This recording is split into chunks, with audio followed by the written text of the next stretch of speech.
Hello, everybody, and welcome to the Marvel Plus podcast, the show where we talk the shows on Disney Plus and how they connect to the MCU. My name is Bret, aka Enigma9011, and you can catch this podcast live over on twitch.tv/Enigma9011 every Sunday at 7 p.m. Eastern. You can join the chat if you're a subscriber over there. We'd love to have you in on the conversation about all the crazy theories, what we think is going to happen, and all the fun nonsense. If you can't catch it live, that's a-okay. You can go over to YouTube the very next day where it drops at 12 noon Eastern.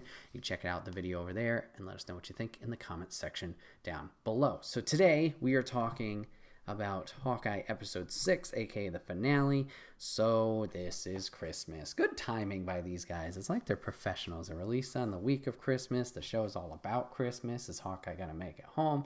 Perfect timing. So like our past couple episodes, we're going to get our big recap of what's been going on. We're going to get a full season recap here, and obviously ending up with our big reveal from the last episode that Kingpin is officially back and in the picture, dealing with Kate's mom and Bishop security and all that fun stuff. So we're going to open up this episode once again with the man himself, with Kingpin, and we're going to see the meeting that takes place between Kingpin and Bishop. Mama Bishop, I don't know. And they're going to talk about Kate's mom wants out. She's essentially quitting the black market dealings of Kingpin. Like, she's mentioned how, like, her first husband rather, owed a lot of money. She took care of that. She's paid that tenfold. Like, she's paid her debts, paid her dues, etc. Eleanor, thank you. So, yeah, Eleanor's out. She wants out, and Kingpin's not super happy about this once she leaves, clearly. So she kind of has, a target on her back from Kingpin and his lackeys. So we're going to flip over to our Hawkeye friends because Yelena has been kind of feeding Kate information about who hired her and stuff like that. So she essentially provides the footage of this little meeting between Kingpin and Eleanor to Kate. So they have the footage, they watch that back, and Kate's freaking out because, well, obviously her mom's part of the mob mafia and involved with that. And, she was picking up on some shady dealings from Jack at the time, but, mom, not so much. So she's freaking out about that. Clint says it'll be all right. We're a team. We'll handle this together. So we finally get that nice little moment of him like, oh shit, like, you're really deeper in this than we thought. I need to be supportive in this situation and not kind of blow you off like the rest of the episode. So he's fully invested here. They're a team. Let's do this. Awesome. We're going to flip back over to Kingpin, and he's going to meet up with Maya. And as we learned last episode, Maya now knows that Kingpin has played a part in her father's murder. With Ronan was tipped off from an informant from Kingpin, and that's obviously how we have left her with her father dead and her revenge story and her motivation. So she has learned, obviously, Kingpin is behind that, so she's going to meet with him. Seems like a pretty civil conversation. She kind of goes in there just to kind of maybe see him eye to eye to make sure her suspicions are correct, and he does seem very fishy, but pretty much she just explains, like, hey, I've been through a lot with her recent Ronin events, and she's going to take some time. She's going to take some time to kind of, calm down, relax her mind, blah, blah, blah. That's her story. So she leaves. Kingpin, once again, guess what? Not a happy camper, even though he pretends to be with her because they're family. With Kazi there, he explains the whole situation like he's pissed. He's not happy in Avengers involved. He's not happy that Eleanor's leaving. Maya's turning on him. He needs to remind people that he runs the city. So we're seeing him get more angry and angry. Angrier and angrier. Going over to Hawkeye. They're trying to make their plan for the next day, and they realize, hey, we are severely lacking in equipment. So we get a little trick arrow montage. Cool to kind of see the construction of all these different arrows. A lot of those arrow tips look very strange, which I guess makes sense because they need to be modified for the abilities and things they're going to be able to do later on in the episode. But it was cool to see him crafting those.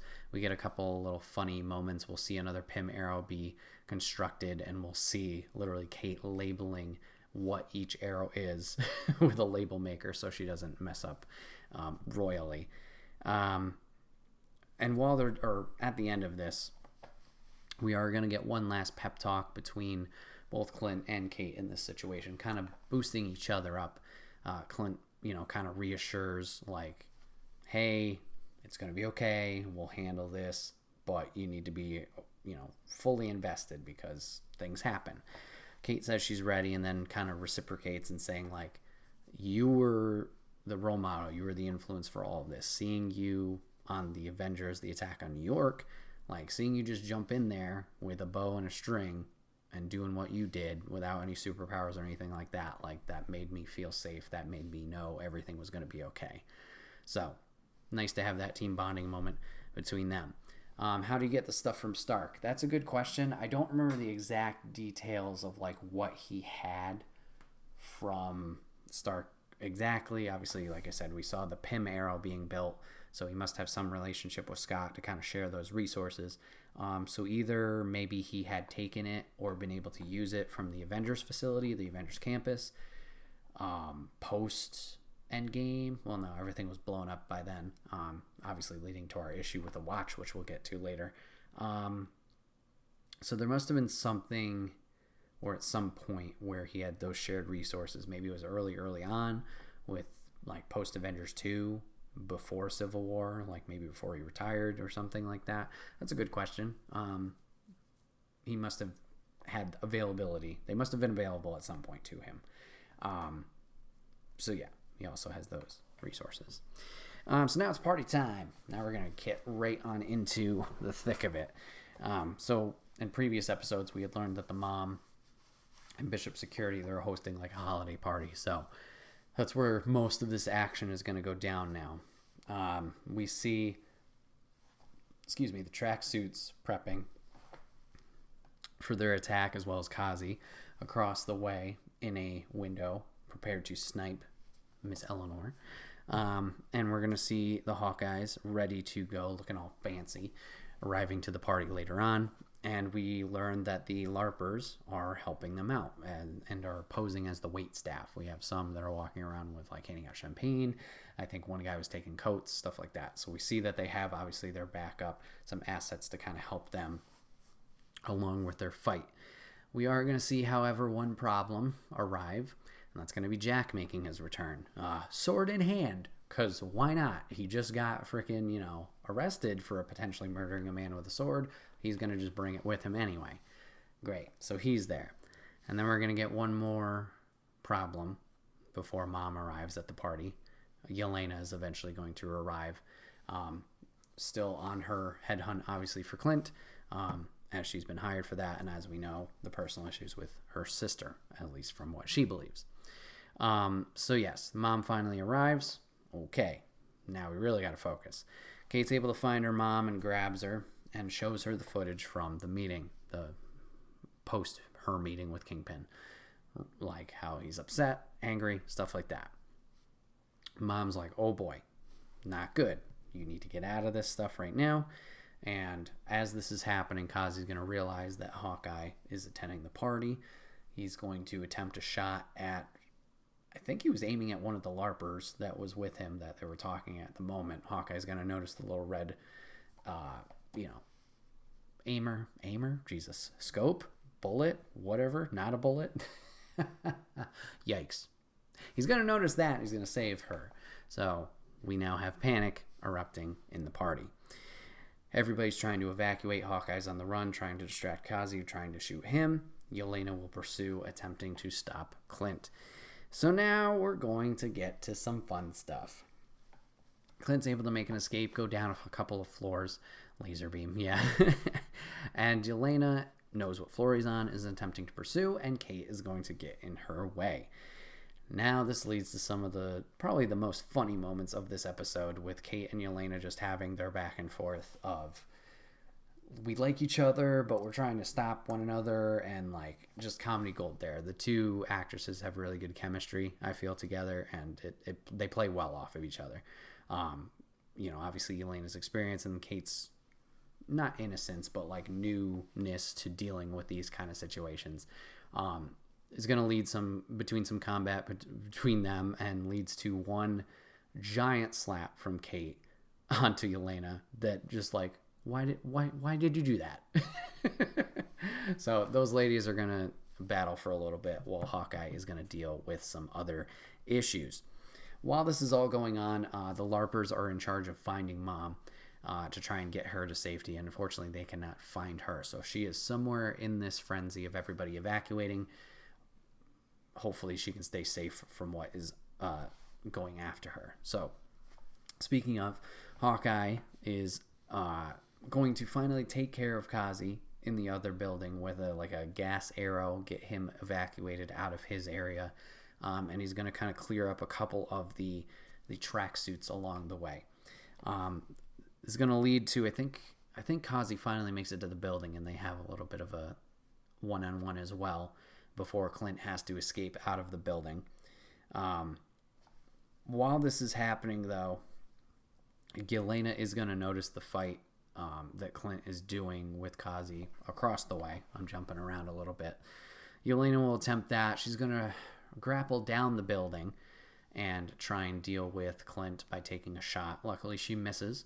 And Kate is going to get the build up the courage to pursue down the building. Yikes, that was scary. Free falls for a little bit, is finally able to stop her momentum a little bit, just enough, but still has a bit of a rough landing on the ground down below. Once this happens, tracksuits arrive, and we're going to get an unlikely ally in this situation, where Jack is actually going to be a helping hand here. With his sword, is going to take out some of the tracksuits as well that have fought. So like I said, I was skipping ahead. Hawkeye and Kazi are going to fight now hand to hand. Clint will have to escape through the window and jumps over into the big giant ass Christmas tree, landing in there and finding a little owl friend that's just kind of hanging out. So after all this, like I said, Kate, I'm trying to combine names there. Kate's now on the ground dealing with the tracksuits while Jack is also doing his stuff. And the LARPers are trying to help everybody evacuate safely that was in the party. This is going to lead to Kate helping out Clint, getting out of the tree. And this is going to lead to probably one of our bigger fight scenes in this, where Kate and Clint are finally going to team up, Team Hawkeye, with all their trick arrows and taking out the tracksuits all around. We see a wide variety of arrows. We see like a shockwave arrow. We see like one that has like splinters that like kind of shoot out into different directions into the tracksuits. We'll see like tranquilizer arrows, and then we're going to see the Pym arrow come into play as a truck is going to attempt to run into them. They're going to use the Pym arrow to shrink it. Okay, it's a little toy truck essentially with these little dudes in it. What do we do now? All right, good question. Here comes our little owl friend, swoops them up, and essentially takes them to wherever that owl is about to have a party and eat them. So, okay, cool. So, they take care of all this business. Awesome. We're going to go from there.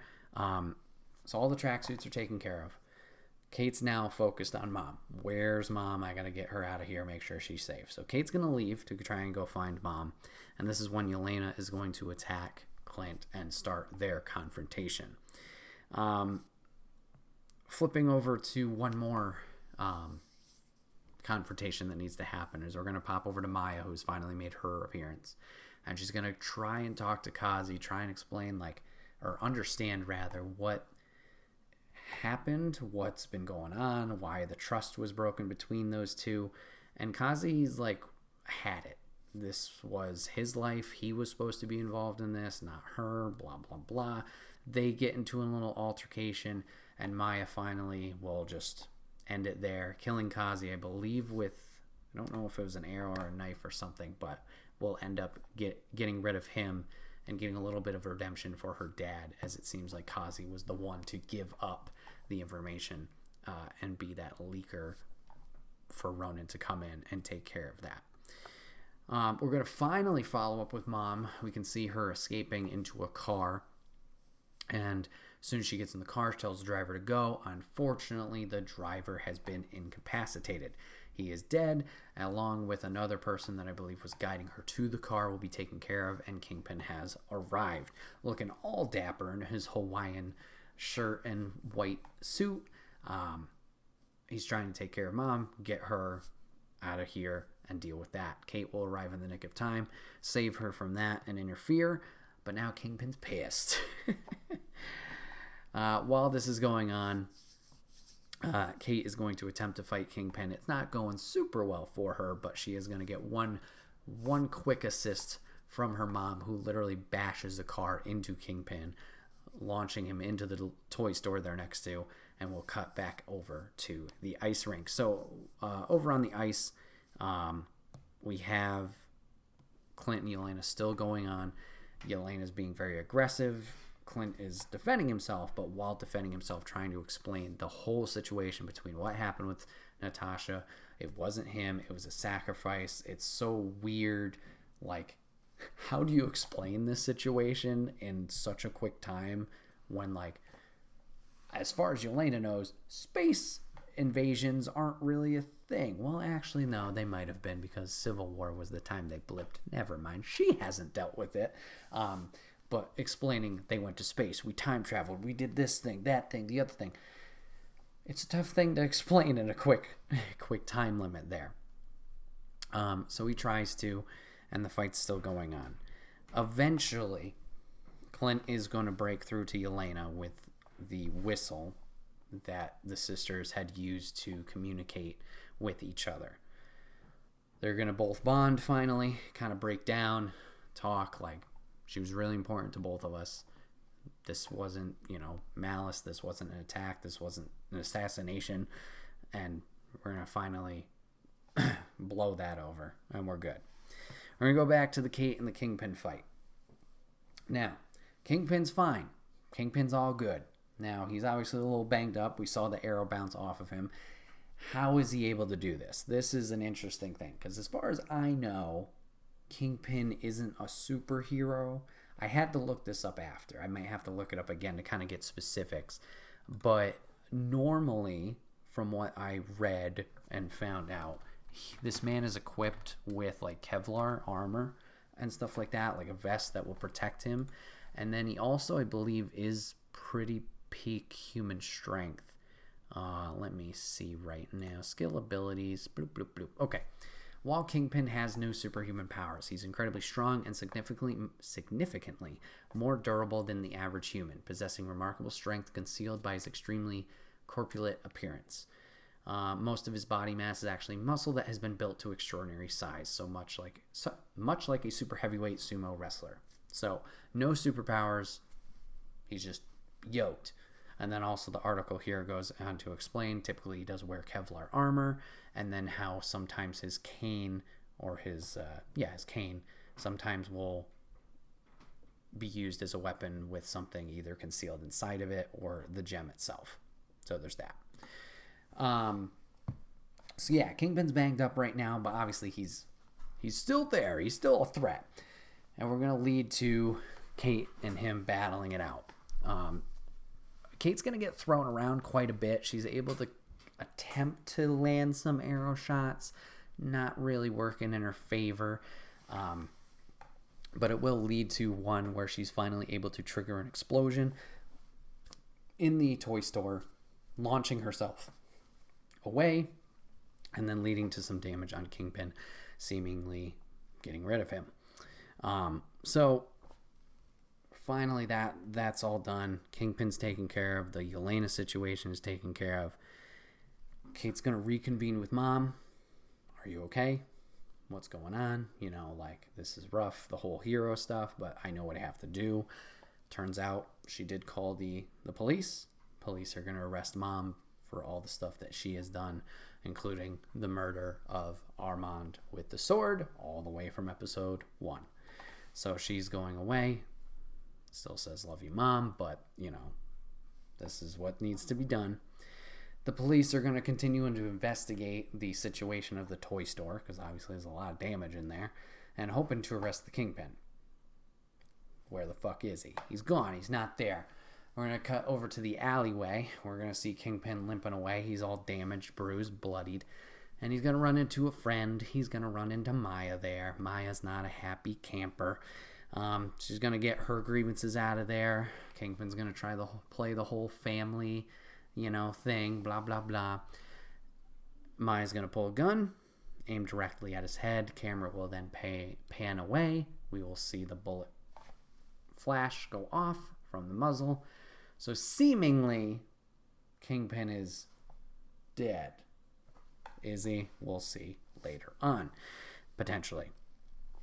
We're going to fade to black after that. We're going to pick back up with Clint finally going home for the holidays like we wanted this whole time. He's finally made it on the day. He did miss the movie marathon. He did miss the ugly sweaters, but he made it for the holiday itself.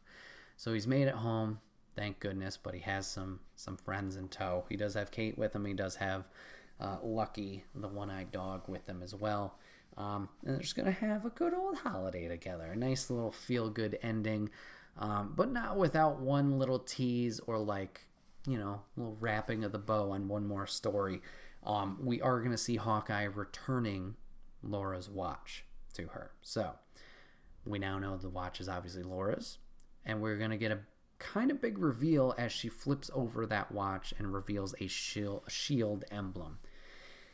Now, what does this mean? A lot of questions here. Obviously, Laura has some ties with S.H.I.E.L.D., some connections there, so she must have been an agent herself. We see on the bottom a number 19, and I think there was a J. I could be wrong about that, but we're going to see some letter on the bottom of that. Now, if we're going to deep dive into the comic stuff, Laura Barton is a character in the comics. But this symbolism of this letter and this number do not tie directly into her. They tie into a different character. So this kind of seems like it's going to be a fusion of two characters. Let me look this up so I'm not getting it wrong. Recovered. Okay, so we got this. Oh, okay, so it's only a 9. Wait, no, it is a 19. No letter. I'm just making things up with the letter. So, number 19. So, Agent 19. What does Agent 19 mean? That's going to circle back to a hero in the comics, which I'm trying to find right now. That, like I said, isn't her, but is a different character in the comics itself. So it seems like they're combining two different characters and giving her that backstory. Does this mean she'll eventually play a hero in future projects? I don't think so. I think this is more just nudge, nudge, wink, wink, Easter egg, stuff if you're really diving into it, just having fun with it. So the character is Barbara Bobby Morse, and she is known as the character Huntress, but eventually settles with the moniker Mockingbird. So yeah, we get that. Now, I guess as I'm saying this, like I said, I don't think she'll be a hero. It does raise a big question of why was this watch so important? We had talked about it in previous episodes that it's Natasha's watch, but then we were questioning also Natasha was really secret about her family. Why would she put identities in a watch per se? And then also earlier in episode 4, we saw that Maya had learned the identities of the Barton family while Kate recovered the watch. So that should have kind of gone hand to hand, her learning that information with the watch. So it does raise the question of why this watch is so important. Is it just a matter of it's Hawkeye's family? But why this big reveal at the end of the S.H.I.E.L.D. logo, the number, etc.? So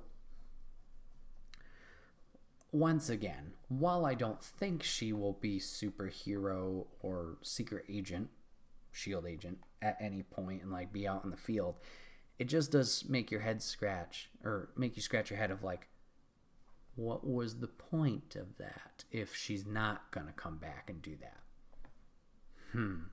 I don't know. Shield's kind of just not even a thing anymore.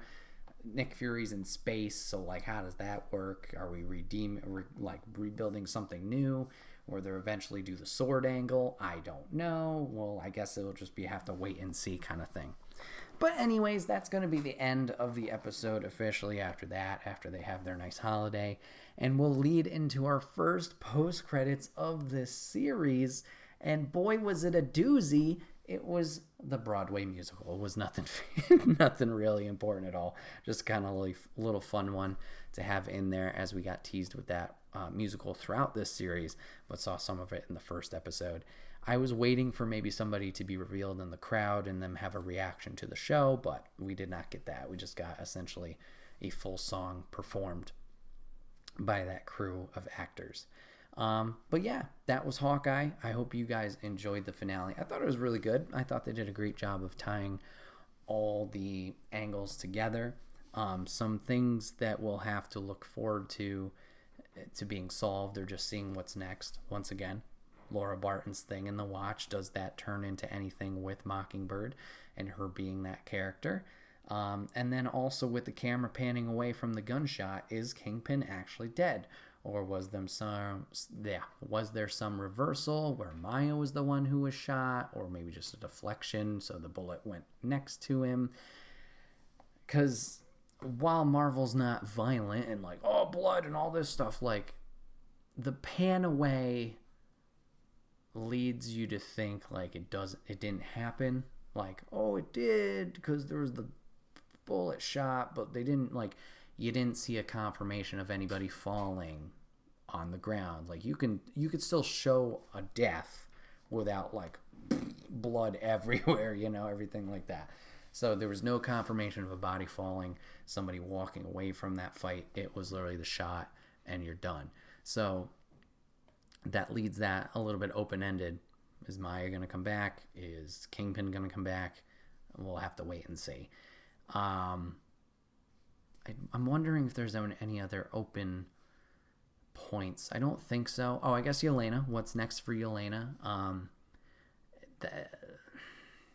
With Eleanor hiring her, or being revealed to be the one hiring her for Hawkeye's situation, it kind of is not confusing, but a little bit of a question mark for Louise Dreyfus's character, like tipping her off that Clint was the one that assassinated Natasha. Like, how does she come back into play from this, from post the Black Widow movie? And then obviously we saw her talk to Agent 13, faux Captain America, at the end of Falcon and Winter Soldier. So like, how does that play? Where does Yelena go from here? Does she just pick her life back up of freeing the widows after 5 years, if that's still even a cause that needs to be done? I don't know if the other widows have taken care of that.